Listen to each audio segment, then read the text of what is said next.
ডিপিএলে সাব্বির ঝড় পাঁচটি বিশাল ছক্কা। সাব্বির রহমান 200 স্ট্রাইক রেটে 50 হাঁকিয়েছেন। যেই সাব্বিরের ব্যাটিং দেখার জন্য দর্শকরা বছরের পর বছর ধরে অপেক্ষা করতেন, সেই সাব্বির রহমান রুম্মন ডিপিএলের প্রথম ম্যাচেই দুর্দান্ত ব্যাটিং করেছেন। সাব্বির রহমান রুম্মন জাতীয় দলে আবারও খেলবেন।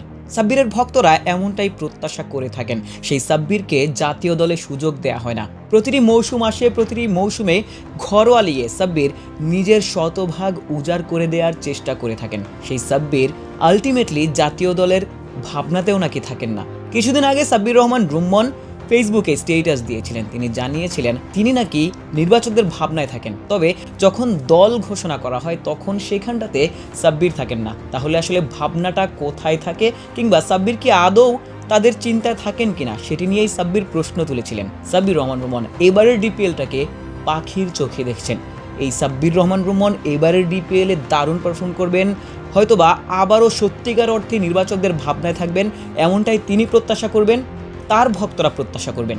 সাব্বির রহমান রুম্মন বাংলাদেশ ক্রিকেটে যতজন স্টাইলিশ ব্যাটার এসেছেন, যতজন হার্ড হিটার এসেছেন, তাদের মধ্যে সবার উপরের দিকে নামটাই হয়তোবা এই সাব্বির রহমান রুম্মন। ডিপিএলে আবাহনীর হয়ে খেলছেন এই মৌসুমটাতে। প্রথম ম্যাচেই বাজিমাত করেছেন। 30 ওভারের ম্যাচ ছিল। সেই ম্যাচে সাব্বির যখন ব্যাটিংয়ে এসেছেন, আবাহনী তখন ধুঁকছিল, 5টা উইকেট পড়ে গিয়েছিল। সাব্বির যখন উইকেটে এসেছেন, মনে হচ্ছিল যেন তিনি ড্রেসিং রুম থেকেই সেট হয়ে এসেছেন। 5টি বিশাল ছয়, একেবারে গ্যালারিতে বড় বড় ছয় তিনি হাঁকিয়েছেন। 2টি 4 হাঁকিয়েছেন, 200 স্ট্রাইক রেটে ব্যাটিং করেছেন। 29 বলে 55 রানের ইনিংস। সেই ইনিংসেই মূলত সাব্বির রহমানের দল 180 রানের বেশি করতে পেরেছিল। আবাহনী যদিও ম্যাচটা হেরে গেছে, তবে সাব্বির রহমান রুম্মন যেভাবে ব্যাটিং করেছেন, ডমিনেট করেছেন, এই সাব্বিরকেই দর্শকরা দেখতে চান। বাংলাদেশ দলে ওই নাম্বার 7 কিংবা 6 এখন পর্যন্ত ওই ফিনিশারের অভাবটা কিন্তু দৃশ্যমান। লিটন দাস সবশেষ সিরিজে টি20তে একজন ফিনিশারের অভাবটা বেশ ভালোভাবে ফিল করেছেন।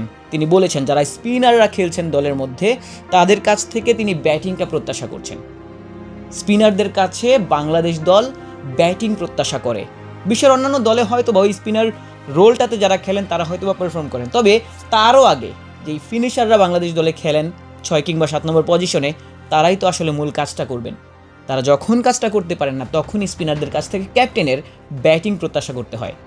সাব্বির কি বাংলাদেশ দলে বিবেচিত হবেন কিনা? সাব্বিরের মতো এমন ট্যালেন্ট আসলে তার প্রতিভার সর্বোচ্চটা বিকশিত যখন হয়নি, তিনি যখন আসলে সর্বোচ্চ সুযোগটাও পাননি, কিংবা তার সুযোগ পাওয়া নিয়ে আসলে যেহেতু প্রশ্নগুলো বছরের পর বছর ধরে রয়েছে, নিশ্চিতভাবেই সাব্বির পর্যাপ্ত সুযোগ আসলে পাননি, কিংবা সাব্বির যখন পারফর্ম করেছেন সেই পারফর্মটাকে মূল্যায়ন করা হয়নি। সাব্বির রহমান রুম্মন আলটিমেটলি আরও একবার একটা লাইফলাইন পাবেন, জাতীয় দলের জন্য বিবেচিত হবেন। আরও একবার হয়তোবা সাব্বিরের ভক্তরা সাব্বিরকে জাতীয় দলে দেখতে পারবেন, এমনটাই সবারই প্রত্যাশা থাকবে। আশিক সারওয়ার, নিউজ 24।